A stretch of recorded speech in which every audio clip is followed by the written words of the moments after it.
This is your Adventist News, a service of the South Bahamas Conference of Seventh-day Adventists. I'm Stanley Fullord. Coming up in this week's broadcast, Youth Month celebrated in the month of July, and SBC sends best wishes to colleagues. These stories and more on this week's Adventist News.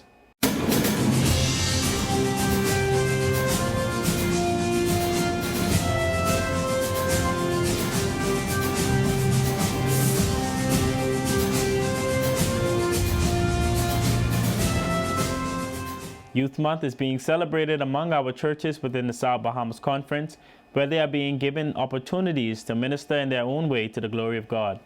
In this month, we will highlight some of the activities. At the Johnson Park Church, the youth have been conducting all services, including Wednesday evening prayer and praise meetings and Sabbath worship services. The pastor of the church, who is also the youth director of the South Bahamas Conference, Jamal Franklin, began the celebration, encouraging the young people with these words. Wherever you hear the call of God, you ought to answer, your servant will go. You see, like David, there's a quotation from Sister White that will come on the screen that I want you to read. Like David, young men and young women are called as soldiers of Christ to enlist in the work, putting all your tact and skill and talents into the master's service, that we may save souls from ruin. We are not called to be bench servants. We are called to be servants of humanity. We are called to be a part of God's army. In fact, she goes on to say in Counsels to Teachers, page 537, and I want you to read this quotation with me when it comes on the screen. Counsel to Teachers, page 537, that the youth must do what? They must bear the what? Can't hear you. The youth must bear that older workers are now carrying. The cause of God is constantly progressing, and we must obey the command. What is the command? Can't hear you. What is the command? Can't hear you. What is the command? I will go. You gonna go? You got to go on your own. You got to find your own sword. So that's why there was no other soldier who was more experienced than David that wanted to go fight the Goliath, because they would have to borrow the king's sword.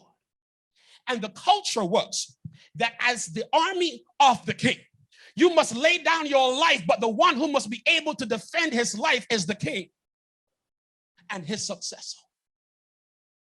David gets on the scene, and then in verse 34 to 37, David said to Saul, "You don't got to give me your sword. I will still listen to the call, and I will still go forward." The South Bahamas Conference bids farewell to our colleagues and their families, Pastor Daniel and Patrice Gordon, and Pastor Alvarico Moss and wife Christy Moss, along with their daughter Elena, as they embrace the call and ministry in different parts of the vineyard. Pastor Gordon has been with our conference since 2007 and has served in the capacity of pastor and communications director. Patrice Gordon has served as special events coordinator at the conference and in various capacities at Bahamas Academy. They are currently transitioning to the North Caribbean Conference of Seventh-day Adventists in the U.S. Virgin Islands as of July 1st, 2021, and Pastor Gordon will manage the NCC newly acquired radio station. Pastor Alvarico Moss, Assistant Youth Director for the South Bahamas Conference, has been in ministry since 2014.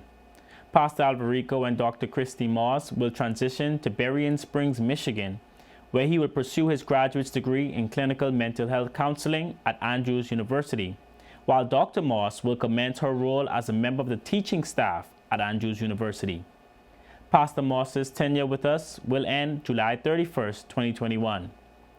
We wish them all the best in their endeavors, and you can send well wishes to these ministerial couples on our conference Facebook page.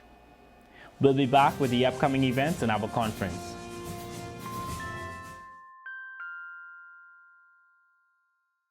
Let's say you are already committed to be a tither and a promisor, but the only thing is that, well, you don't have any income. What should you do? Are you expected to find a way to get money anyway so that you may fulfill your vows? Should you sell something you own in order to give? Ask your boss for an advance? Borrow money from a friend? Can someone still be considered a tither and a promisor without having an income? Of course. The idea is pretty simple. Being a tither and a promisor is a decision made from a heart that accepts God as the owner and source of all material blessings. This acceptance depends on your submission to Him and to His Word. It's not about money. God will never expect tithe and promise from someone who hasn't received anything from Him. Once again, we don't tithe in order to be blessed. Actually, we tithe because we have already been blessed. Same thing goes for your promise. In both cases, a previously established percentage is offered from what you receive from God. So the tithe for zero income is zero. The promise for zero income is, once again, zero. And in this case, even when you return nothing, you're still considered faithful. But hey, there is something you can do about it. You may pray to the Lord and remind Him that you are already a tither and a promisor. That following His word, you will return to Him as tithe and promise determined percentages of all that He will give you. Then, ask Him to give you an income if He wants you to help forwarding His work in this world. For we know that every giving starts with God's giving. The Lord upholds all who fall and raises up all who are bowed down. The eyes of all look expectantly to you, and you give them their food in due season. You open your hand and satisfy the desire of every living thing. Psalm 145, verses 14 through 16. May we put our desires last and God first. Welcome back to your Adventist News. Here's what's coming up in the South Bahamas Conference. July is VBS month for our children and adolescent ministries within our conference. Several of our churches are providing this exciting activity, so be sure to inquire at your church for the dates. Here are some of them.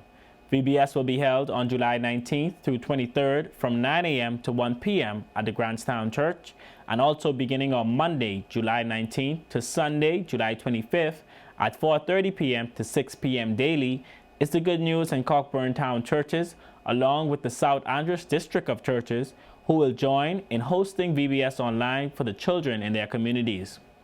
This year's theme for VBS is Cactusville, where kids are called to follow Jesus. #Say Yes to Jesus. The activities for the month of July for the youth are as follows. The monthly Park in Praise will be held in the afternoon at 6 o'clock on the Bahamas Academy softball field on Marshall Road. It will be a time of song and spoken word. Also on July 10th, the basketball games for the youth will commence at 8:15 p.m. at the Bahamas Academy courts on Marshall Road. And this month, the third annual Youth Retreat Congress, Ignite 2021, for the senior youth 18 to 35 years will be held under the theme Situationships, the 5S Formula. On Friday, July 30th at 8 p.m., the event will be virtual only. And on Sabbath, July 31st from 9 a.m. to 7 p.m., a hybrid service will be held both online and in person. The youth delegates should already be registered for in-house participation at the New Providence Community Center. Please inquire about these activities with your church youth leader or visit the Facebook page of the Youth Department of the South Bahamas Conference. For more upcoming events and information on the events mentioned, please visit our conference website at southbahamasconference.org, where you can view our news update along with other programming from our cable channel ATV 658. You can read the weekly logos and the Adventist page publication from the Nassau Guardian.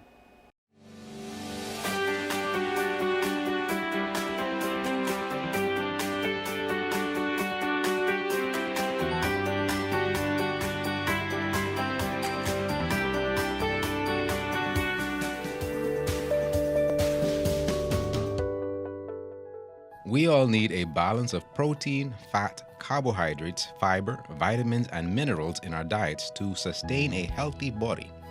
So get healthy and select the healthiest options from the following categories. Protein. Protein gives you the energy to get up and go and keep going, while also supporting mood and cognitive function. Too much protein can be harmful to people with kidney disease, but the latest research suggests that many of us need more high-quality protein, especially as we age. Protein is not only found in animal products, but there are a variety of plant-based like chickpeas, lentils, and tofu. Fat. Not all fat is the same. While bad fats can wreck your diet and increase your risk of certain diseases, good fats protect your brain and heart. Healthy fats such as omega-3s are vital to your physical and emotional health. Including more healthy fat in your diet can help improve your mood, boost your well-being, and even trim your waistline. Carbohydrates are one of your body's main sources of energy. They should be derived from complex, unrefined carbs like vegetables, whole grains, fruit, rather than sugars and refined carbs. Cutting back on white bread, pastries, starches, and sugars would prevent rapid spikes in blood sugar, fluctuations in mood and energy, and a buildup of fat, especially around your waistline. Fiber. Eating foods high in dietary fiber like grains, fruit, vegetables, nuts, and beans can help you stay regular and lower your risk for heart disease, stroke, and diabetes. It can also improve your skin and even help you to lose weight. Calcium. Not getting enough calcium in your diet can contribute to anxiety, depression, sleep difficulties, as well as osteoporosis. Whatever your age or gender, it's vital to include calcium-rich foods in your diet. Limit those that deplete calcium and get enough magnesium and vitamins D and K to help calcium do its job. Use these tips and eat healthy today. This has been your Health Tips, courtesy of Adventist Television, and remember, God wants us to prosper and be in good health.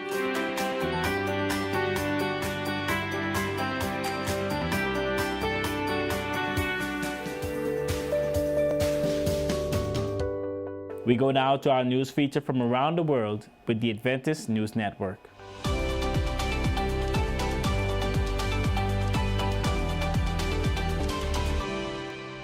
Seventh-day Adventists in Mexico are celebrating the more than 23,000 people who joined the church after a coordinated evangelistic event across the nation. The event was held from June 12 through 19. The special week of reaping crowned months of evangelistic initiatives across the 5 unions or major church regions in Mexico. The guest speaker for the closing week of evangelism was Alejandro Bullón, who delivered a spiritual message online every evening from Brazil. Under the theme Hope Beyond Uncertainty, Bullón's messages reached an average of 280,000 people each evening. The comprehensive effort was coordinated from the city of Mérida, where leaders of the Southeast Mexican Union led the rest of the church regions in Mexico in facilitating the landmark initiative. Spokesperson for the Adventist Church in Mexico and president of the Chiapas Mexican Union, Ignacio Navarro, said the comprehensive evangelistic endeavors among the 5 major church regions took them to another level of outreach. During the months preceding the special closing week, several programs helped people draw closer to God. Initiatives included I Want to Live Healthy, which for 8 weeks led hundreds of people to acquire healthy living habits to enjoy a more productive and happy life. At the same time, a health marathon connected hundreds more on the first Sunday of every month and attracted other interests through online outlets and platforms.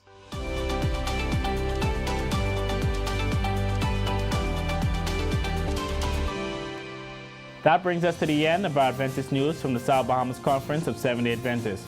Please feel free to share what is happening at your church by sending us your news stories on upcoming events by email to spcadventistnews@gmail.com. To view a rebroadcast of the Adventist news, along with other programming, or to keep in touch with what's happening in our conference, you can visit our conference website at southbahamasconference.org. Like, follow, and subscribe to our Facebook and Instagram pages, as well as our YouTube channel. And on behalf of the production team of Adventist Television Channel 658, thank you for watching our news broadcast. I'm Stanley Fillard for the SBC Media Network. Happy Independence, Bahamas, and have a blessed Sabbath.